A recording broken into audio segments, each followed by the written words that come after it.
Unlike many of the members in this chamber, I don't have the benefit of experience directly with local government. I have chosen to go the path of listening to those who do, the councils, shires, lawyers, and others interested, to inform myself as to what's really going on, because on the face of it, this is actually a very sensible piece of legislation, and I must congratulate, if you like, the Minister for doing an excellent job. There are, however, questions I need to ask, because I find myself unsatisfied at present.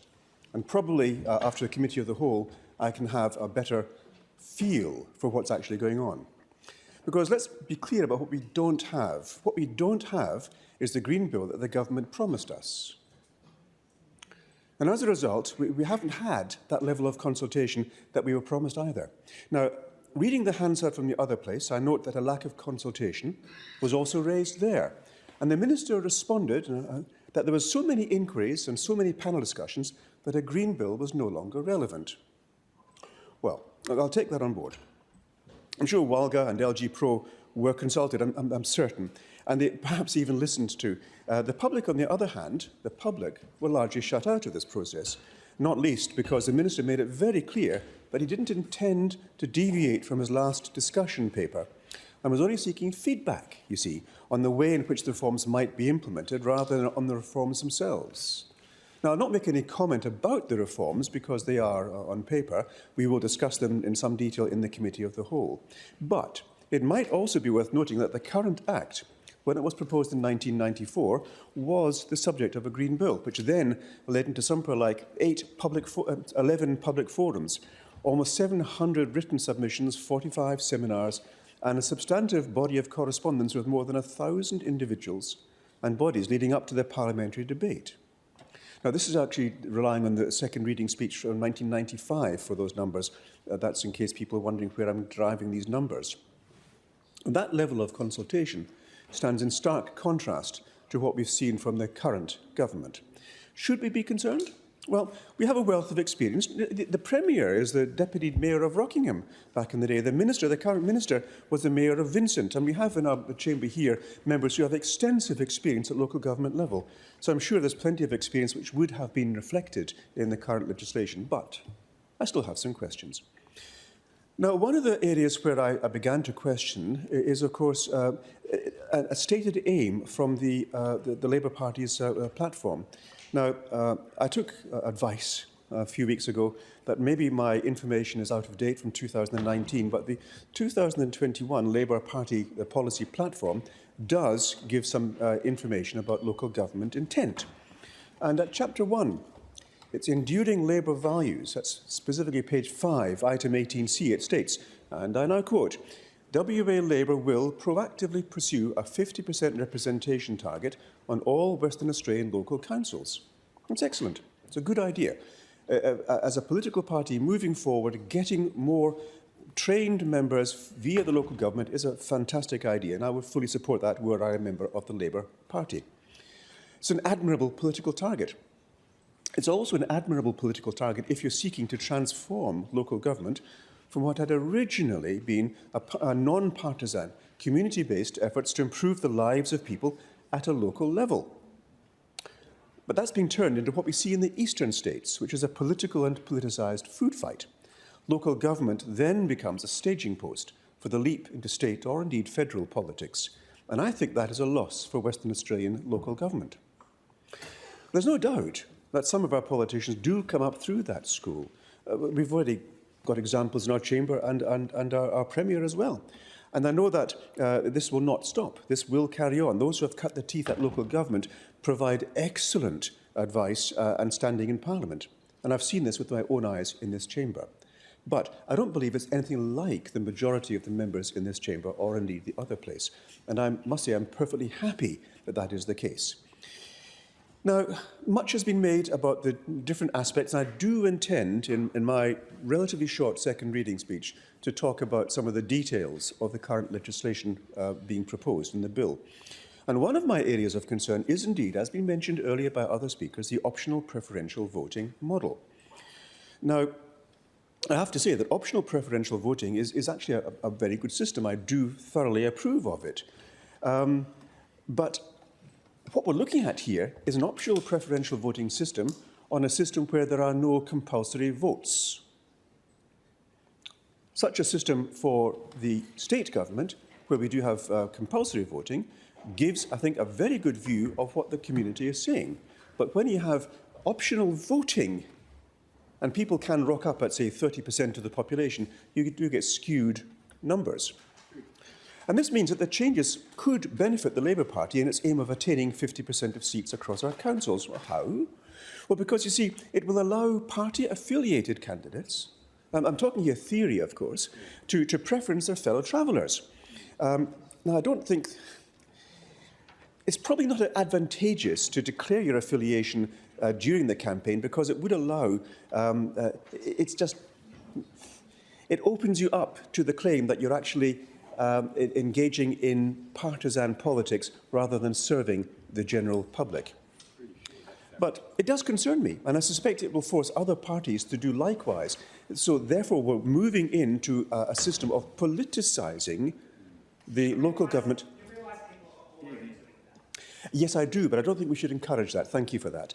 I do like the idea of actually people being non-partisan and working bilaterally or non-partisan way to serve the local population. That's just my personal preference. But there we are. But it would also force the non-aligned and the independents into forming factions and cliques. And I don't know if that's the best solution for local government, but I'm happy to be corrected on that based on other people's experience. It could also see things like dummy candidates appearing, for want of a better term, candidates whose reason for standing isn't to win in their own right, but simply to funnel votes to someone else. And now we're getting the nitty-gritty of what is actually quite serious politicking, and we ought to be serving the people. So has this matter been thought through to the end? I don't think this is a deliberate policy on the part of the people who create this bill, but I do see this as a possible law of unintended consequences. I may be wrong, but I do see the risk. Very, very generous. Ah, yes. Okay. Anyhow. You won't get a chance in a minute. Okay. So it has to be said that the Walga didn't actually support the idea of optional preferential voting either. And I do think that we ought to listen to the people who are actually engaged at that level. Now, there's other things here, again, bearing in mind that I don't have the experience. I really am hoping to hear from those who are more experienced. But the abolition of wards for the smaller councils. Now, my personal experience has actually been in the wheat belt. And looking at the smaller shires there and how they are struggling, A, to find members who's willing to stand up and be voted for, but also the representation at a local level of people who know the local area. Now, we don't, in our legalised cannabis party, we've got no philosophical issue at all with the abolition of wards for smaller tier councils. But we do have an issue with the way it's being progressed. Now, Colin Barnett's ill-fated attempts to force mergers onto unwilling councils should have taught us something, and that's local governments... governments need to bring local government sector along with them rather than drag them kicking and screaming. So I'll be very keen to see how this progresses.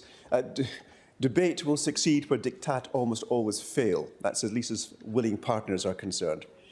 Now, the same is also true of the mandatory elections for the mayor or president in larger local governments. Now, as I said, I had a fairly extensive submission here, which I presented last year on behalf of legalised cannabis to the Minister's recommendations, the consultation exercise last year. Back then, we thought we were getting a larger, more comprehensive bill. But one size doesn't necessarily fit all. I noticed that in clause 16 of the bill before us, that allows the governor, on the advice of the minister, to issue a change order in relation to the number of councillors a local government has, or the number in a particular ward.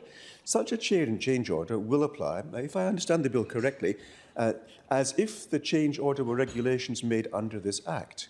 Now, in the second reading speech, I would like some guidance from the Minister as to whether change orders are disallowable here in the Legislative Council, as regulations would be. I suspect they are not, and if I'm right, that is a worrying path for government to go down if it is committed to taking on board the concerns and the wishes of an individual local community. Now, others have already spoken about the idea of directly elected mayors. Now, personally, purely on a personal level, I do like the idea of a directly elected mayor. and a president. But I don't think it's something we should be forcing onto those handful of councils who do find themselves at odds with the concept.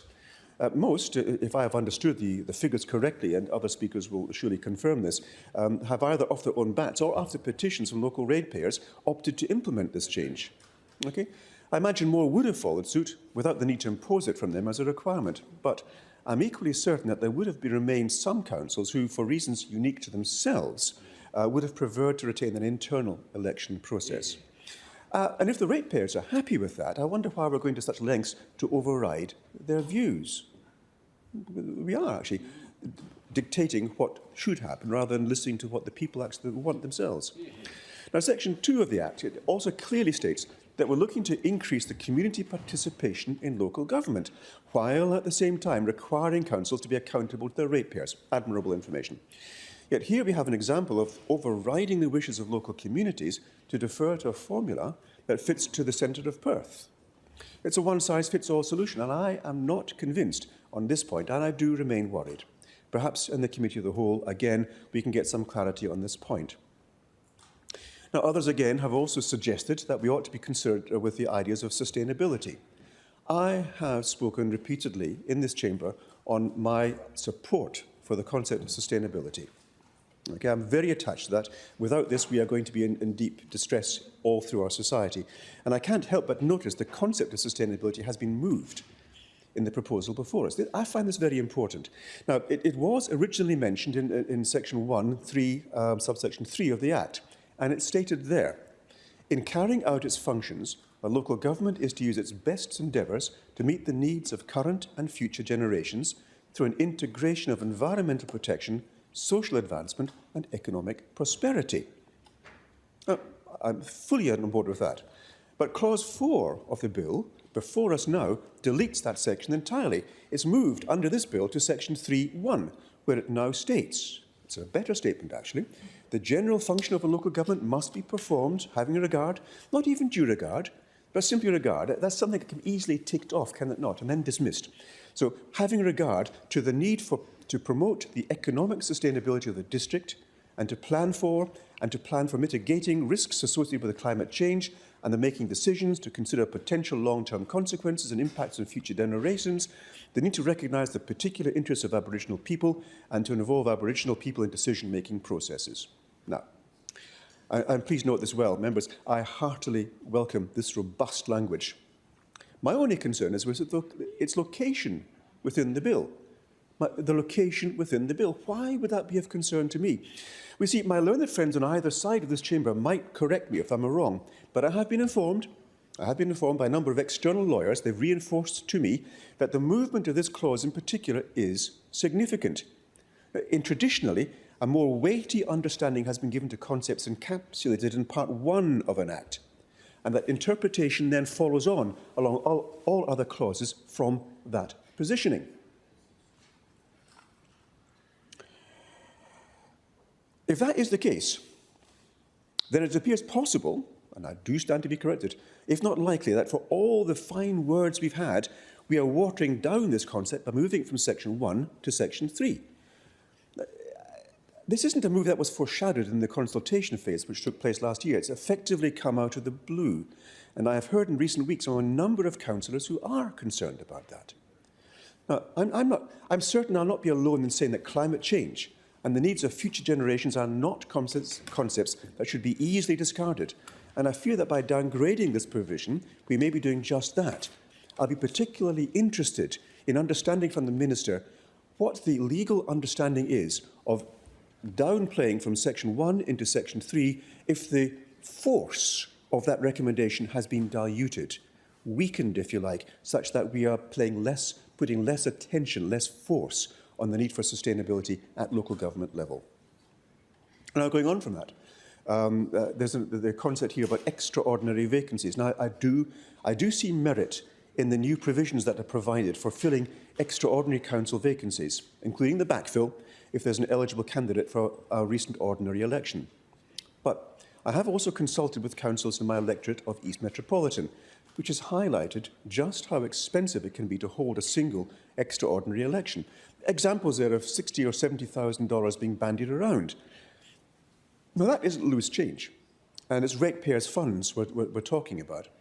So I do wonder if that change in the election, the backfilling, if that is going to be offset by the potential additional costs associated with the introduction of optional preferential voting. And I'd be interested to know if the Minister has any figures in suggesting what that change will cost the average local government in dollar terms. Now, reading the bill, I can well imagine it will make election counts considerably more complex, and by definition then, also more expensive. Now, it could be that the WA Electoral Commission could provide governments with software to help them navigate the additional requirement. But how much will that software cost? Has it been designed yet? And what additional staffing provision, if any, will there be on local governments to make it work? Those are potential issues which I'm hoping the Minister again could shed some light on when she is next on her feet. Now, my children are somewhat older now. The last one's about to leave school, but the concept here is of parental leave. One of my staffers is expecting a child in the next month, and I've just prepared him for the weight of change that is about to fall on his shoulders. So I'm wholly supportive of the provision of parental leave for counsellors who give birth or adopt a child, or a partner who gives birth. I think it's very sensible modernisation. I completely support that. Now, I do have a concern, though. Why are you doing this piecemeal, when there's been long been a talk about updating legislation to give councillors access to superannuation payments as part of their remuneration?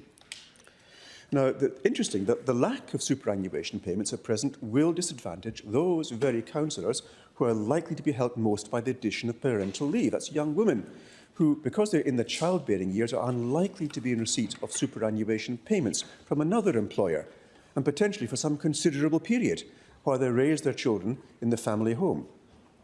I think, therefore, it would have been sensible, it would seem sensible, to bring on both provisions at once of superannuation and parental leave, unless, of course, the government's abandoned the idea of superannuation for the foreseeable future, which I think would be a mistake.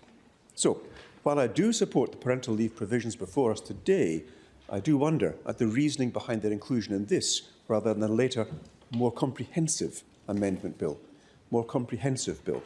And here again, I repeat that the Green Bill that was promised most certainly, well, not almost certainly, would have resulted in such a recommendation feeding through to the final iteration of that bill. Now, mention was also made during this about the statewide caretaker periods. Now, these caretaker periods prior to election, they do seem sensible on the face of it, though I wouldn't want those to cripple the functionality of local government. And it's worth remembering that local council elections are biannual events, so caretaker periods will be a remarkably regular hurdle for local governments to navigate. The bill, as it stands, might tie the hands of the entire council, even though only half its members will be up for re-election at any given time. Is it necessary? Really? Are we being overly prescriptive? When it comes to being overly prescriptive, we also need to talk about the standardised meeting procedures. It's innocuous enough at first glance, but when you consider their imposition, it does give rise to the following question. How many councils don't currently have adequate meeting procedures in place?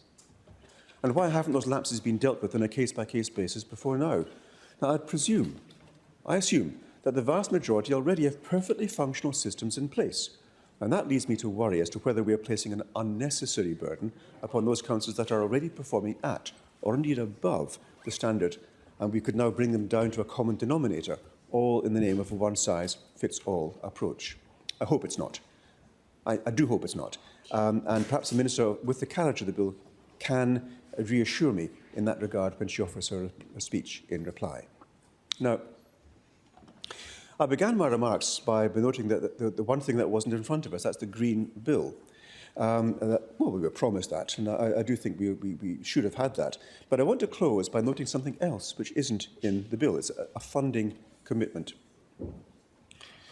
Now, I look at recent bills passing and I'm saying, well, the legislation is fine, but how are you going to implement it? Where's the funding coming to implement the bill? And we watched the Department of Local Government suffer budget cut after budget cut. And there comes a point when I wonder if they're able to deliver on anything but the most basic of the oversight functions. We recently heard, I'm looking forward to the speech here from Honourable Wilson Tucker about the funding regarding the IT services. That would be, I think, very interesting. I'm looking forward to that, Honourable colleague. But in a time of surplus, I would have thought reform might better have been started at the centre rather than out in the peripheries. Nowhere in the bill before us is there any provision to enhance the functions or the budget or the department allows staff there to do their jobs more effectively. Instead, they're proposing to shift responsibility onto individual councils with no sign of additional funding to allow them to comply. Now, here we're going to speak about cannabis, as I'm sure you expect, because I've long been a fan of the idea that legalised cannabis could easily lead to a licensing head of power granted to local governments on an opt-in, opt-out basis. You were expecting it, weren't you, colleagues?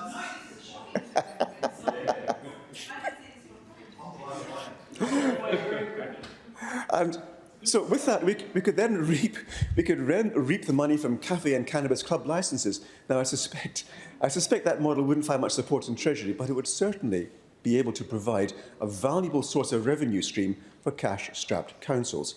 Now, this remains, of course, a debate for another time, honourable colleagues. I've listened to experienced retired politicians and active councillors comment critically, and by critically, I don't mean negatively, I mean comments on how to make improvements on the bill, which is our purpose really. How can we make things better? It's a good bill, how can we make it better? Okay? Some have said words to the effect of suspecting this to be the latest in a series of buck shifting and buck saving exercises. Wash your hands of responsibilities.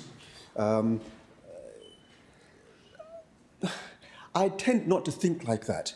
I don't personally have the experience to comment on that view, but I'm happy I will be happy to be certain with colleagues here in the chamber that with relevant experience they can reassure me, set me straight on the matter that the intents are as we expect.